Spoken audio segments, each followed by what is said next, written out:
শখের জিনিস মানুষ কখনো অযত্নে রাখে না। নিজের জানা সব যত্নের কৌশল সেই জিনিসের উপর প্রয়োগ করে।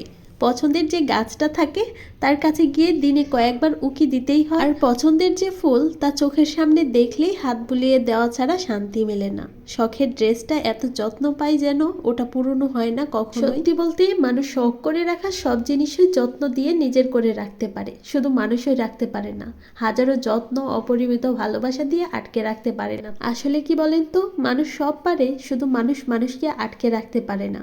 আসসালামু আলাইকুম ভিউয়ার্স, কেমন আছেন সবাই? আলহামদুলিল্লাহ, আমরাও ভালো আছি। প্রতিদিনের মতো সারাদিনের একটি ব্লগ শেয়ার করব, আশা করছি পুরো ভিডিওটির সাথেই থাকবেন। ব্যস্ত থাকাই এই কয়েকদিন কিন্তু আমি একদিন পরপর লং ভিডিও আপলোড করছি। এটা ছিল গতকালকের ভিডিও। প্রথমে কিন্তু আমি নুডলস রান্না করে খেয়ে নিয়েছি, আমি আমার নাস্তাটা করে নিয়েছি আর কি। তারা বাবা ছেলে ঘুম থেকে দেরিতে উঠেছিল আর দেরি করে তাদেরকে নাস্তাটা দিয়েছিলাম।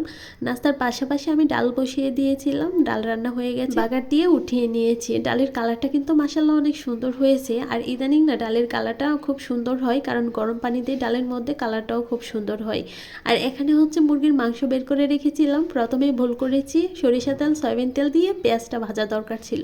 পেঁয়াজ না ভেজে আমি হচ্ছে প্রথমেই মাংসটা দিয়ে দিয়েছিলাম, মানে ভুল করে হয়ে গেছে। পরবর্তীতে আবার মাংসটা উঠিয়ে আবার পেঁয়াজ বেরেস্তা করেছি, তারপর হচ্ছে মুরগির মাংস দিয়ে কিছুক্ষণ ভেজে নিয়েছিলাম।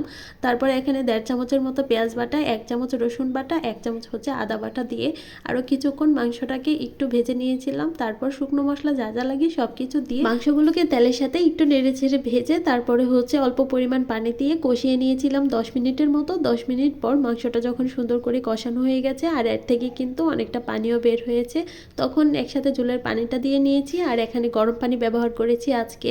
আর মাংসের মধ্যে কিন্তু নতুন আলু এমন আস্তে আস্তে করে কেটে দিলে আমার কাছে খুবই ভালো লাগে খেতে। আলুগুলো দিয়ে দিয়েছি, তারপর ঢাকনা দিয়ে রান্না করে নিয়েছিলাম তরকারি হওয়ার আগ পর্যন্ত। এক পাশে তরকারিটা বসিয়ে অন্য পাশে চলে আসলাম আবার বেগুন ভাজা করার জন্য। অফ ক্যামেরায় আমি বেগুনগুলো কেটে লবণ হলুদ মরিচ দিয়ে মেখে 20 মিনিটের মতো ম্যারিনেট করে রেখে দিয়েছিলাম। আর বেগুন ভাজা যদি আগে থেকে মেখে রাখা হয় তাহলে কিন্তু তেলের পরিমাণটা একটু কম লাগে। মাংসের তরকারি হয়ে গেছে, তাই এই পাশে বেগুন ভাজা নিয়ে আসলাম। আর নাস্তা কিন্তু এখনো বানানো হয়নি, তারা কিন্তু এখনো ঘুমোচ্ছে। আমি আমার মতো করে সকালের নাস্তাটা খেয়ে নিয়েছিলাম। তারপর তারা যখন ঘুম থেকে উঠেছে তাদের নাস্তাটা দিয়ে দিয়েছি। আর এদিকে হচ্ছে আজকে দুপুরের আয়োজনে এইটুকুই ছিল, ডাল, বেগুন ভাজি আর মুরগির মাংস। সন্ধ্যাবেলায় নাস্তা খাওয়ার জন্য ফ্রোজেন কিছু সমোসা আর সিঙ্গাড়া আর হচ্ছে চিকেন ছিল, সেগুলো একটু ভেজে নিয়েছিলাম। আজকে ইচ্ছে করছিল জাল জাল করে মুড়ি মাখা খেতে, তবে মুড়ি মাখার মধ্যে যে যে উপকরণ লাগে তার মধ্যে শুধু মুড়ি আছে আর অন্য কিছু নেই, তাই আর কি করার। ফ্রোজেন সিঙ্গাড়া সমোসা ছিল, সেগুলোই ভেজে নিয়েছি। আজকের ভিডিওটি এখানেই শেষ করছি। কেমন হয়েছে কমেন্ট করে জানাবেন। সবাই অনেক বেশি ভালো থাকবেন, আমাদের জন্য দোয়া করবেন। আল্লাহ হাফেজ সবাইকে।